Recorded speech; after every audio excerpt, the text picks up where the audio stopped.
وعلى آله وأصحابه ومن اهتدى بهداه. اللهم علمنا ما ينفعنا وانفعنا بما علمتنا وزدنا علما يا كريم. الأخوة الأفاضل، أسأل الله أن لا يخرج أحدا منا في هذه الليلة المباركة إلا بذنب مغفور وعمل متقبل مبرور، وأن يجعلنا جميعا من عتقاء هذه الليلة المباركة بمنه وفضله وجوده وكرمه. إخواني الأفاضل، الشيخ أحمد حسن الطه لكم بأن يتقبل الله منكم هذا الصيام والقيام هذا الشهر المبارك، وأن يجعلنا جميعا من عتقاء شهر رمضان. إخواني، حديثي إلى حضراتكم اليوم عن مسألة حقيقة يغفل عنها الناس. كان سيدنا علي رضوان الله تعالى عنه يقول: الناس نيام، إذا ماتوا انتبهوا. لذلك سيدنا الرسول صلى الله عليه وسلم ومن قبله القرآن سجل لنا صورا من صور اليقظة والمسارعة والمبادرة والمسابقة في فعل الخيرات. ربنا تبارك وتعالى يقول: وسارعوا إلى مغفرة من ربكم وجنة عرضها السماوات والأرض. قال وسارعوا، قال في آية أخرى: وسابقوا إلى جنة عرضها كعرض السماوات والأرض. سيدنا الرسول صلى الله عليه وسلم يأمرنا بالمبادرة. المبادرة شنو إخواني؟ بالعمل الصالح.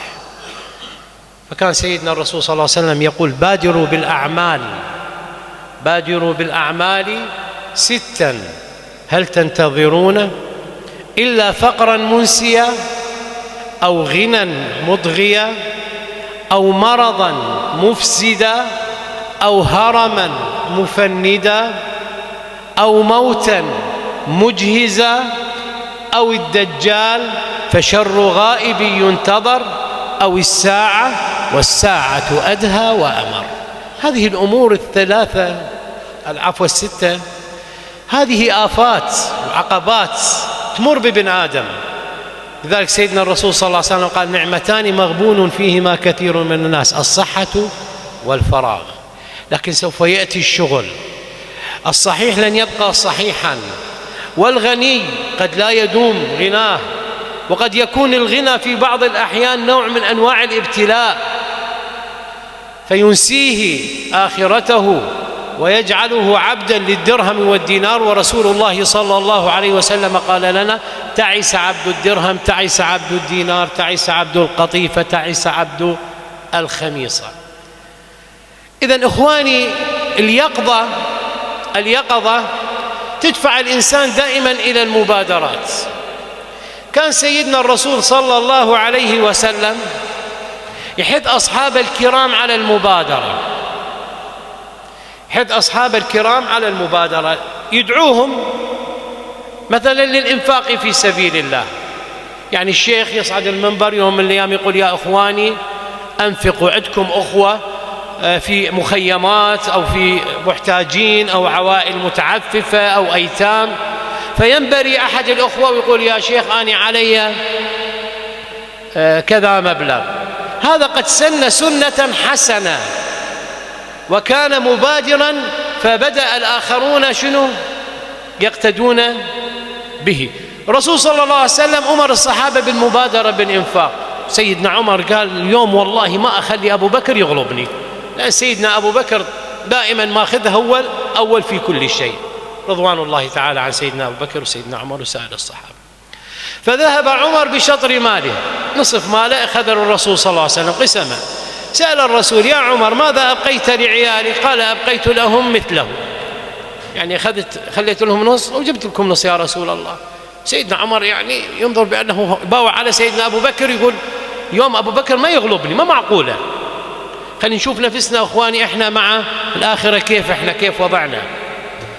إجا سيدنا أبو بكر الصديق إذا به يأتي بماله كله: ماذا أبقيت لعيالك يا أبا بكر؟ قال: أبقيت لهم الله ورسوله. هنا سيدنا عمر قال: والله لقد عرفت الساعة أنني لن أغلبك يا أبا بكر، لن أغلبك يا أبا بكر. القرآن سجل لنا في سورة ياسين، مؤمن سورة ياسين: وجاء من أقصى المدينة رجل يسعى قال يا قوم اتبعوا المرسلين، اتبعوا من لا يسألكم أجرا وهم مهتدون، وما لي لا أعبد الذي فطرني وإليه ترجعون، أأتخذ من دونه آلهة إن يردني الرحمن بضر لا تغن عني شفاعتهم شيئا ولا ينقذون، إني إذا لفي ضلال مبين، إني آمنت بربكم فاسمعون، قيل ادخل الجنة قال يا ليت قومي يعلمون بما غفر لي ربي وجعلني من المكرمين.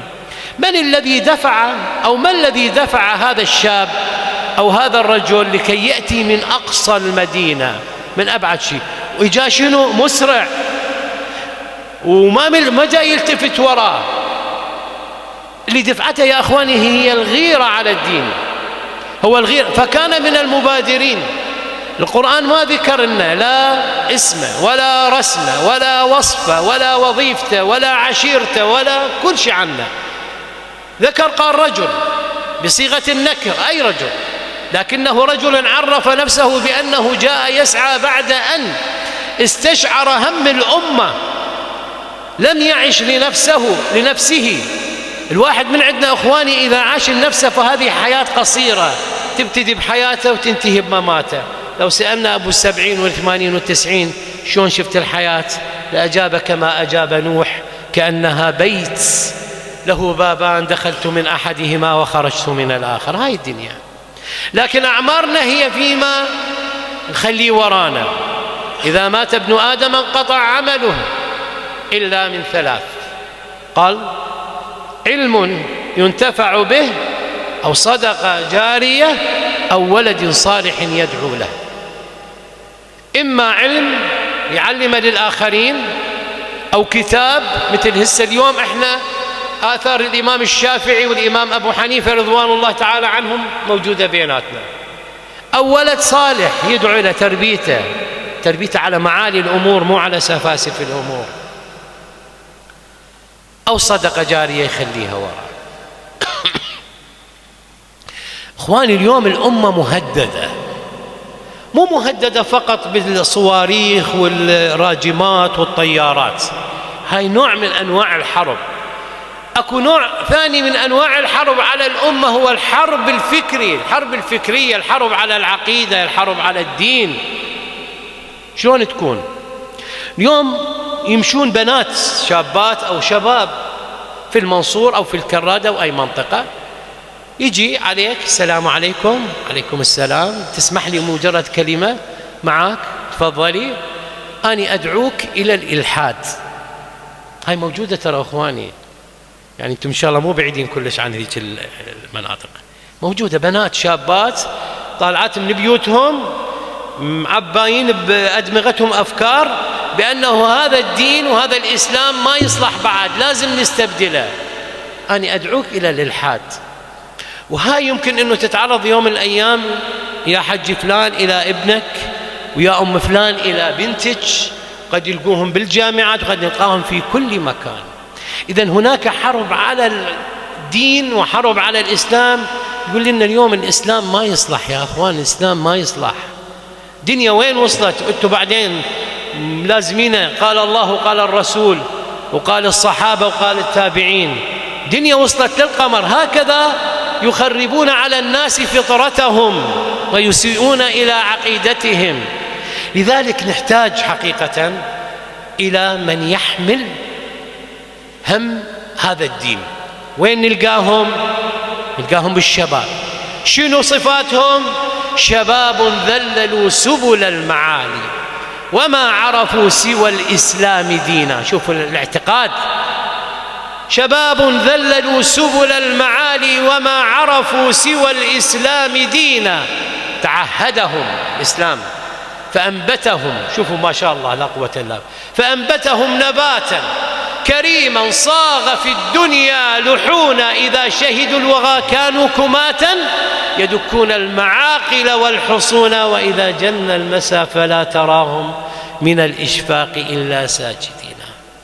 نحتاج إلى أن نربي أبنائنا ونربي هذا الجيل على هاي المعاني السامية، على معاني العزة، على معاني الغيرة على الدين، على معاني العمل والبذل.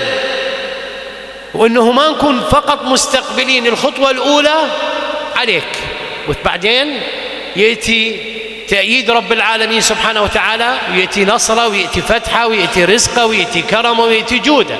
لكن الخطوة الأولى عليك. وسارعوا إلى مغفرة من ربكم، سابقوا إلى جنة عرضها السماوات. وجاء كلها تبدأ بيك على مستوى الأسرة. كيف تستطيع أنك تربي هذه الأسرة التربية اللي راح تنسألها أنت يوم القيامة؟ يعني الأب ترى يسأل، كلكم راع وكلكم مسؤول عن رعيته. هل بادر الأب في جلسة مع أسرته مع عائلته تعرف من خلالها على ابنه شلون يفكر، بنته شنو اللي شاغل بالها؟ اليوم احنا أولادنا جاي يتربون على التليفونات حقيقة. أبنائنا الجار يربيهم الإعلام الكافر الغربي اليهودي الصهيوني الصليبي، هو اللي قاعد يربيهم، ويربيهم أهل الفتنة بالشوارع وبالكليات وبغيرهم من الذين يحملون الأفكار الضالة. وين الأب عنهم؟ ألا من مبادرة يعني تستطيع من خلالها أنك تحفظ أسرتك، تحفظ عائلتك، تحفظ بيتك. كانوا الصحابة لما مجرد أنه يشوفون في شيء بخير قبل يبرز واحد. الرسول صلى الله عليه وسلم قال 70 من أمتي يدخلون الجنة من غير حساب. قبل قمز من بيناتهم سيدنا عكاشة، قال يا رسول الله ادعو الله أن أكون أنا منهم. قال أنت منهم يا عكاشة. قام أحد الصحابة قال وادعو الله لي يا رسول. قال سبقك بها عكاشة. مسابقة أخواني، وإحنا في شهر المسابقة والمسارعة. هذا الشهر الأيام اللي وصفها رب العالمين أيام معدودات، سرعان ما سوف تنقضي. ويؤذن المؤذن وينادي المنادي الله أكبر الله أكبر الله أكبر لا إله إلا الله الله أكبر الله أكبر ولله الحمد. أيام معدودة. المبادرة كانوا الصالحين يقولون اصلح من نفسك فيما بقي يغفر لك ما قد سلف. إذا قصرت بالعشر الأوائل ترى بعدنا احنا بالعشرة الثانية الوسط، بعدنا أعظم الأيام والليالي اللي فيها ليلة القدر، فلا نغفل عنها يا أخواني. يطول المقام إذا يعني تحدثت بعد، أكتفي بهذا القدر. لكن أسأل الله سبحانه وتعالى أخواني أن يبيض هذه الوجوه. أشكر لفضيلة المشايخ المباركين شيخ محمد وشيخ بلال إن شاء الله وجميع القائمين على هذا المسجد أنه أتاحوا لي هذه الفرصة. أسأل الله سبحانه وتعالى أنه يستعملنا في خدمة هذا الدين. وصلى الله وسلم وبارك على سيدنا وحبيبنا محمد وعلى